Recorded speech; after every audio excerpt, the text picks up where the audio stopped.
औज़ुबिल्लाहि मिनश्शैतानिर्रजीम बिस्मिल्लाहिर्रहमानिर्रहीम। अस्सलाम वालेकुम नाज़रीन, शामी रूहानी टीवी के साथ एम ए शामी आपकी खिदमत में हाज़िर है। जून का महीना आने को है और जून के महीने की रीडिंग दी जा रही है।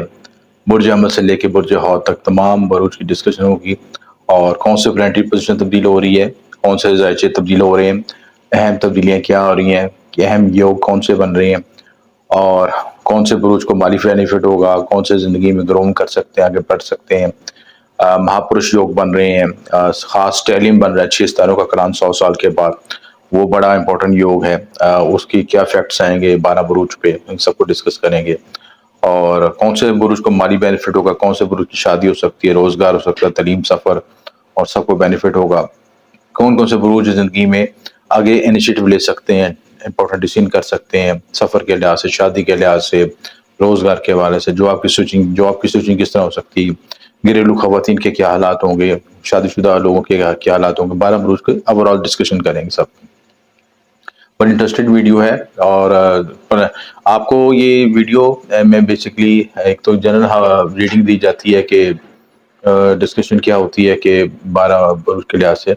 एक होता है कि प्लानिटरी ट्रांजिट के लिहाज से बताया जाता है कि क्या क्या सितारों की पोजीशन चेंज हो रही है, तो उसका क्या रिजल्ट। मेरी कोशिश होती है कि इल्मी बात भी हो साथ, ताकि लोगों को एक लॉजिकल बात तो समझ आकर उसको समझ सकें।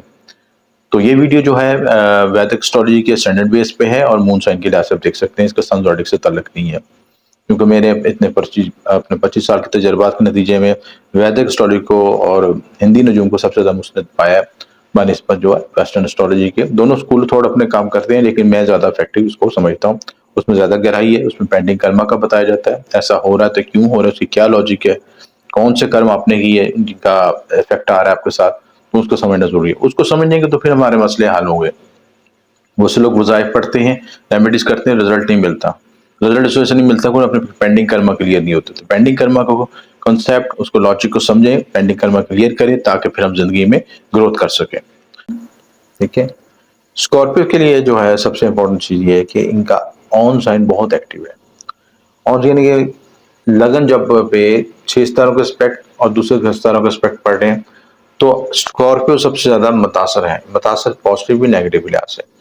और जो लोग इस प्रेशर को बर्दाश्त कर लेंगे, अपनी ज़िंदगी में ट्रांसफॉर्मेशन लेके आएंगे, नई तब्दीली लेके आएंगे, नई ग्रोथ कर सकेंगे, आगे बढ़ सकेंगे, उनके लिए तो बड़ा आइडियल टाइम है कि वो इस क्रश को, इस प्रेशर को बर्दाश्त करके उनके अंदर कैपेसिटी बिल्डिंग भी होगी और आगे ज़िंदगी को आगे लेके चल सकेंगे, बढ़ सकेंगे, डेवलपमेंट हो सकेगी।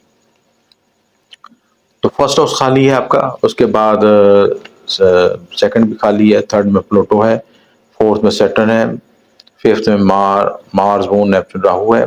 मार्स आगे शिफ्ट होकर सिक्स्थ में चला जाएगा और उसके बाद सिक्स में यूरेनस, यूरेनस भी शिफ्ट हो जाएगा टॉरस के साथ, टॉरस साइन में चलेगा। तो दो मेन चीजें प्लेनेट है, मार्स और यूरेनस भी शिफ्ट हो रहे हैं, टॉरस की तरफ जा रही चीजें। मार्स एरीज में चला जाएगा और जो यूरेनस टॉरस में चला जाएगा। तो टॉरस साइन भी बड़ा एक्टिव हो जाएगा, उसमें जुपिटर, मरकरी, सन, वीनस एक्टिवेट हो जाएगी। प्लस ये कि यहाँ पे यूरेनस भी आ जाएगा यहाँ पे और जुपिटर थ्रू भी हो जाएगा, ये भी बड़ा बेनिफिट होगा। और नतीजे में आपका जो फर्स्ट हाउस और यानी फर्स्ट साइन टॉरस और आपका सेवंथ हाउस जो है यानी लगन और टॉरस दोनों एक्टिव हो जाएंगे।